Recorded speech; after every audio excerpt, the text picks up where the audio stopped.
Hello, beautiful souls, and welcome back to all the Capricorns out there. If you are a Capricorn sun, moon, rising, or north node, this is your tarot reading for the upcoming month of February of 2025. And in case any of you are interested, I will be using my Osho Zen tarot deck, which I absolutely adore. The symbolism has been on point for all of the signs so far, and I trust that will be the same for you, Capricorn. So let's see what you guys have in store for February.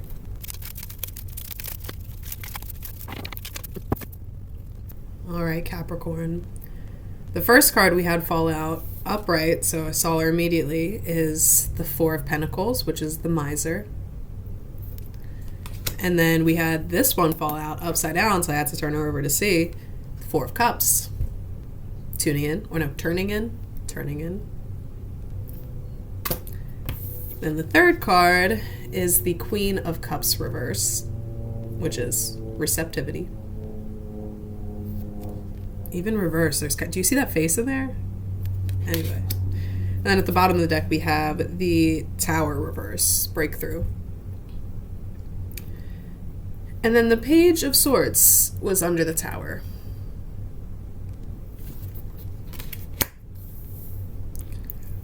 So right off the bat, there is change that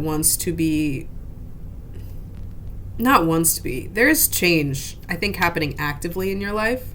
Because the Tower is one of those cards where, whether upright or reverse, it means change. Where it's upright, it's like rugs ripped out from under you and it's chaos and everything is changing all at once and you can't even catch a break. When it's reversed, change is still happening, but it's not as abrupt. It's not as chaotic. It might be more of a slow burn kind of thing. But essentially, change is actively happening to you, which is causing you to tap into those energies of the Force.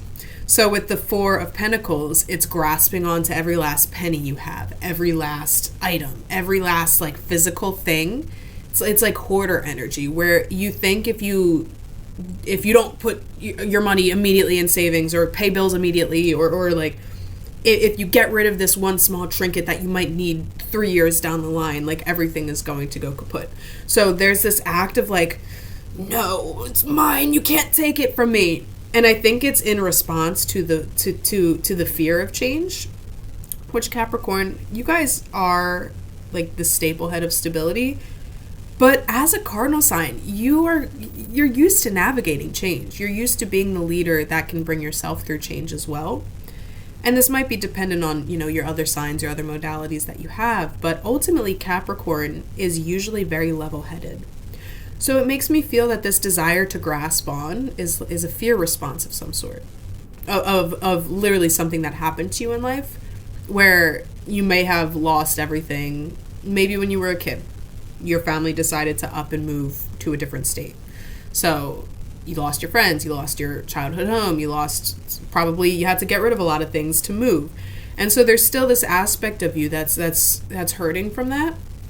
There's still this aspect of you that inner child that thinks when change is afoot, it's a scary thing. And the only way to prevent change is by grasping onto everything you have. If that is your story, I'm sorry for reading you like that. Actually, I'm not sorry, but hello, your energy's strong, it's coming through. But it doesn't have to be that literal as well. Take it as it resonates. But that feeling of hoardedness and the resistance to change, that's also amplified by the Four of Cups. And the symbolism of this deck, the card specifically, is slightly different than the Rider-Waite. And I want to talk about the Rider-Waite first before I talk about the symbolism of this deck. With the Four of Cups in the Rider-Waite deck, the original tarot, it shows a guy just sitting next to a tree with his arms crossed. He's looking at these 4 cups in front of him, utterly displeased with these 4 cups, or the 3 cups in front of him, excuse me. And he's just like, I don't care about that. I don't want that. That's not what I want. And even the universe, looking at this disgust from this man, is saying, holding out a hand in thin air with another cup, a 4th option. That's like, here, what about this one? And he's still just like, no. And there's just this sense of pessimism and this sense of not feeling connected to what is being offered.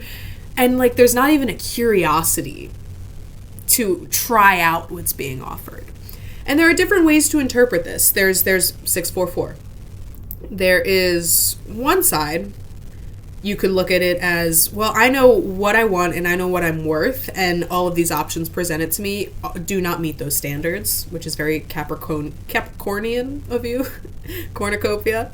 Anyway, you're saying, I can see what's being offered and I know I deserve better, so I'm just going to sit here and wait. Or alternatively, it's you being so resistant to the idea of something being better than what you have now, because of this idea that you want to hold on to what you have now so tightly, which again is such fixed sign nature. It's going against like your ultimate nature as a Capricorn by you grasping onto this. But that's the other side of it. It's you don't even want to entertain the options around you because you're holding on so tightly to what you have in the present moment, even if what you have in the present moment is slowly crumbling. And again, with the Tower reversed, it's not the rug ripping out, but it's like slowly the foundation under you is sinking. So it's not going to be something immediate, but this what you're doing here is not sustainable in the long term.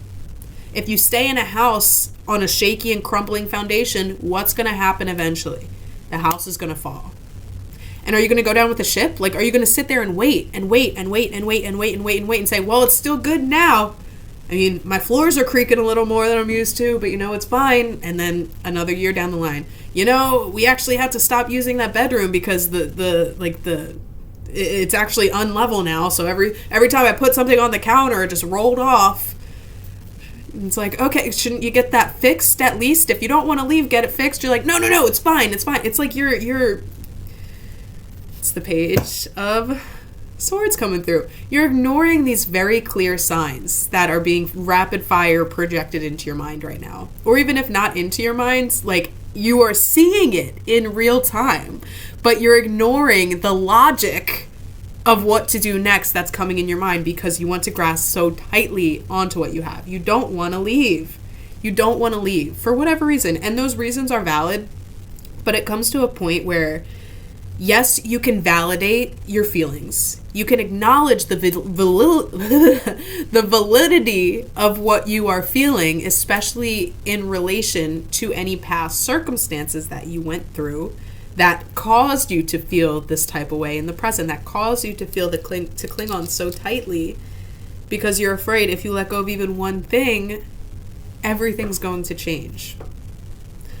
But through this, with the Queen of Cups reverse, you are separating yourself from your intuition.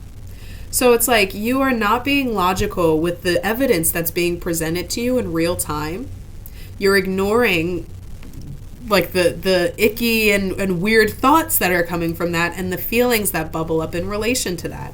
Because Queen of Cups reverse isn't just about ignoring the intuition, it's also ignoring the very obvious feelings that you have right now and doing everything to avoid feeling the feelings that come up in response to whatever you're going through externally.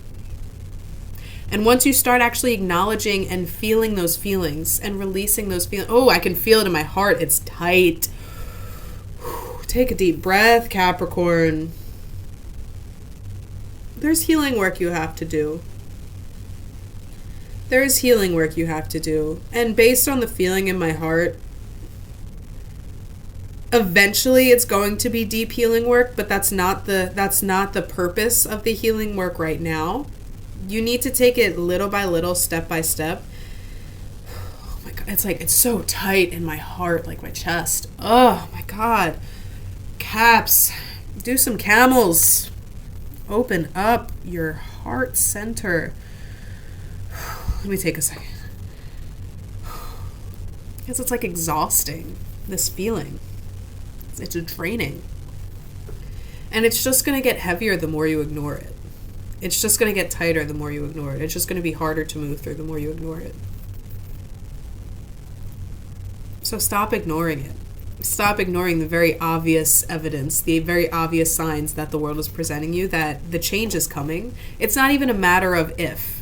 Like, the change is happening. And again, it's a slow burn. It's not something that's going to happen overnight, but it is inevitable.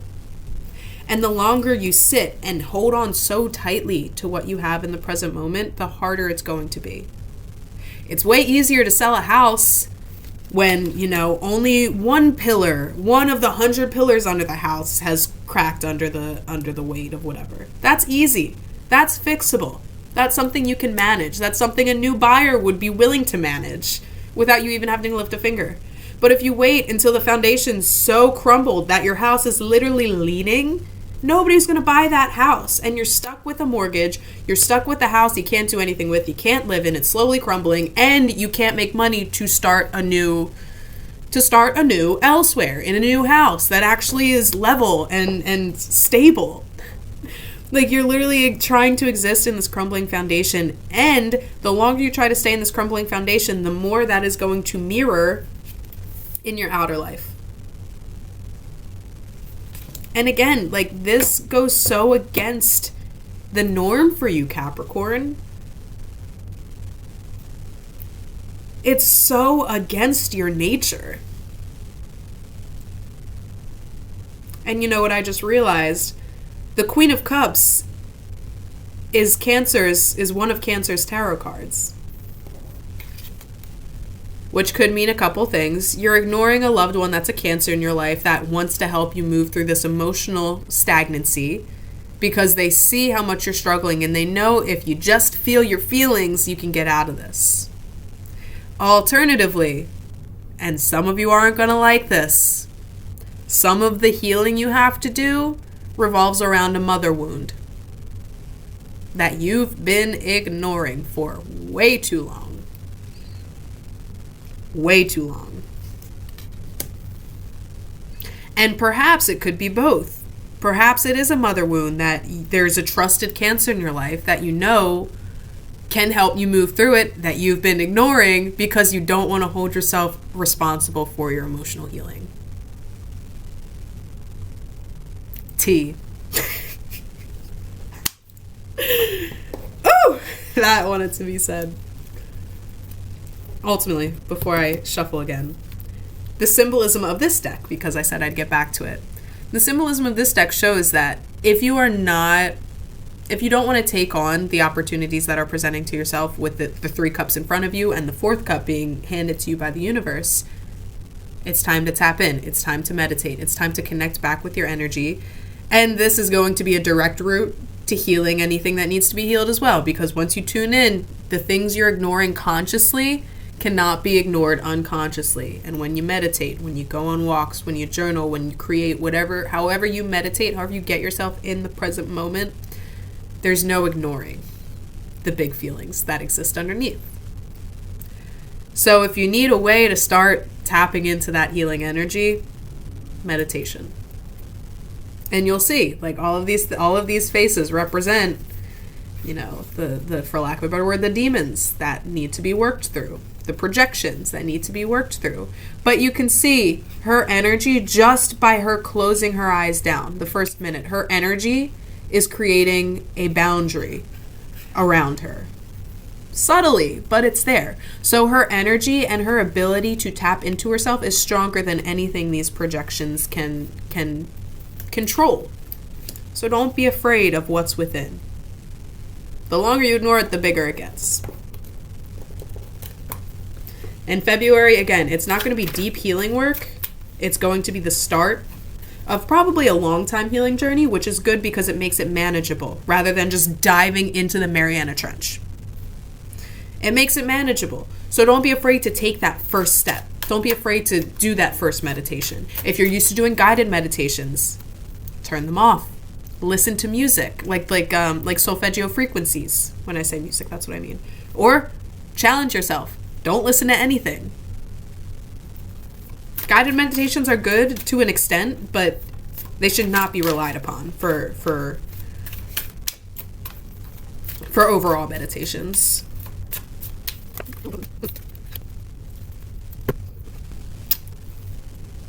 Wheel of Fortune reverse, change. And hit the nail on the head with this one. The card that literally says change is reversed because it's something you're resisting. This one, though, I feel for you guys with this one. And honestly, these two coming out together just amplify my point of the longer you resist this change, the longer this energy of change is reversed, As long as you're putting up your own roadblocks to prevent change, this is going to amplify. Nine of Swords, sorrow. And that's what's interesting, is I feel that you're hoarding and holding on to your present whatever so tightly because you're afraid of actually like going into what's hurting you. But that's what's ironic, is if you learn to actually just like feel what you're feeling now, work through it, release it, and move on, this is minimized. But the longer you resist this change, the longer you resist tapping into yourself, the longer you try to stay on this crumbling foundation, this gets 18 times larger. With every ignored sign, every ignored piece of evidence, every ignored morsel of logic. And that's why it's interesting too, because usually when you lean too heavily into logic, you're ignoring your emotions, but it is exactly like you've not only been ignoring your emotions, you've been ignoring the logic that's right in front of you. Like you just tapped yourself out of like consciously acknowledging it and unconsciously. So you're like stuck in this sense of limbo. Like you're stuck in this pattern. Maybe it is a pattern. I don't know. But you're stuck, suspended in this limbo where you refuse to acknowledge what's going on within. You refuse to acknowledge what's going on outside of you. And the longer you stay in this sense of limbo, like the harder and the bigger it's going to get. And then eventually, this reverse tower moment is going to turn upright. Because if you are not willing to make the changes that the universe is like subtly trying to nudge you towards, they're not going to give you a choice. So make the choice while the choice is still yours. While there's only 1 out of 100 pillars that are slowly crumbling underneath of you. Make the choice before the choice is made for you.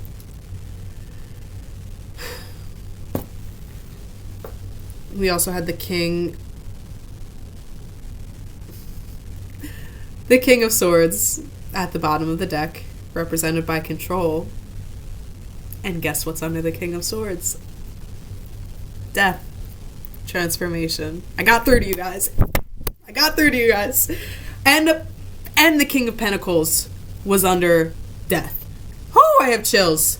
Oh my God. Just the way those cards were laid out. This is like a story. King of Swords. You are finally stepping into your ability to have control over your conscious mind, but not control in an unhealthy way. Control in that you can recognize when your mind is out of whack, when your mind is out of balance. You know when you need to take a step back from anything external to tap into your own energy through solitude sometimes. And by tapping into your own energy, acknowledging what comes up in the heart and in the mind, because they are intrinsically linked, acknowledging what comes up, feeling through what needs to be felt through, you recognize that when you feel through what's going on down here, this clears as well. This is no longer so heavy. And that's what the King of Swords is. It's a recognition of the power you have to have clarity in your mind, and recognizing that this cannot be cleared without connection to this. Oh, my necklace. Pause. Anyway, sorry, that just distracted me. So that's that. It's you saying, you know what, fine, I'm listening. I don't want to wait until the tower is upright. I don't want to have my sorrows amplified. I don't want to be stuck with insomnia and ignoring the logic while also ignoring my feelings. I'm not doing that anymore. I'm taking control over the situation, over myself, over my life. And by doing that, and one more thing, what's interesting about you taking control over the situation is actually you're doing the opposite. And by doing the opposite, you are regaining control. You're surrendering to the process. You're surrendering to yourself. You're surrendering to your emotions. You're surrendering to your overthinking mind right now. And through that act of surrender, you are regaining control over your life. Because you are welcoming in this ability to transform your life from the inside out. Because you recognize that any changes that are going to be as above, so below. Any external changes that I'm seeing need to be matched with an internal change. And the more I can change internally, the more I am able to morph and flow with the flow of my external environment. And not only that, the more I am able to have like that true Capricorn nature that ability to maneuver like very effortlessly and efficiently through any challenges that present itself, because I have a level head. I have a clear mind. I have a clear heart, and I know exactly what I want and how I'm going to get it. That starts internally. That starts with your own belief that whatever you're holding on to now and refusing to let go of, you need to release that, because you need to tell yourself whatever is coming from this change in response to this change is better than anything I have in this present moment. You need to tell yourself that over and over again. And then after I accept this death and rebirth, after I accept this ability to come back to myself, to surrender control, which helps me gain control once more, I am literally alchemizing from the inside out. Once you do that, guess what's yours? Abundance. King of Pentacles. This is the last card in the entire tarot. So it's the completion of a massive pattern in your life. And through that completion, through that surrender, you become this guru-looking fella that truly does have everything they need. They have a new house with a steady foundation. They have the money they need to keep up any repairs that might come up. They have the foresight to understand what to look out for when things start to get a little bit shaky, so it doesn't turn into this slow-burning tower moment. They have not only the resources they need to make sure they are stable and will remain stable and generationally stable. You know, their kids, if they choose to have them, will remain stable. This is an energy that is available to you, Capricorn, on the other side of what you're trying to hold on to. You cannot become the king if you're holding on to the 4. You cannot become the king if you stop your cycle at the 4. The 4 is still the beginning. It goes ace, 2, 3, 4, 5, 6, 7, 8, 9, 10, page, knight, queen, and then king. So if you're keeping yourself stuck here, because you don't want to lose whatever this is what you're keeping from yourself. You're putting yourself at a disservice by remaining here. So tap in, connect with your emotions, feel what needs to be felt, release what needs to be released, forgive who needs to be forgiven, and just trust yourself enough to surrender. If you don't believe in any higher power, that's fine. Trust yourself enough to surrender. Trust the idea that whatever newness can come from releasing what you have in the present is better than what you have right now. Trust, surrender. Trust, surrender. Trust, surrender. Trust, surrender, Capricorn. Because it's all on the other side of that. Like, this reading was fucking beautiful. And one last thing, we have the Hanged Man reverse at the bottom of the deck, which was under the three other cards, the Kings and Death. And when the Hanged Man's upright, it's like patience, slow down, stay where you are, reflect. When it's reversed, it's the opposite. It's go. It's you've taken time to reflect, so start making the changes in your waking life. Capricorn, I feel like I was very with this reading, but it's only because I know you can handle it, and it's only because I know you are probably also subtly sick of your own games too. You're sick of staying small because it's not what you are here to do, Capricorn. So that's why I may have been a little bit, are you listening? But with all of that said, this was a general reading, so it's possible not everything resonated. If that is the case, you can check out my website in the description below, and there you can book for personal tarot readings, astrology, human design, and numerology readings as well. Keep a lookout for those. They are coming very, very soon. If you did like this reading, if you did like the if you needed it, leave me a like, leave me a comment, and let me know how much you needed it. And of course, we do this every single month for all of the signs. So if you are interested in getting your forecast for the month ahead, according to the tarot cards, go ahead and subscribe to my channel. I would love to have you guys here in the future because Caps, I love you. I love Capricorns. They're one of my favorite signs out of the entire zodiac. Capricorn, Sun, Moon, Rising, North Node, all of you guys. You're brilliant. You're brilliant, and you need to remember that. Ooh! There's nothing else to say. This is all I'm going to say. Tune in. Turn in. That's where it starts. Take that first step and watch as the breakthrough follows. I love you guys.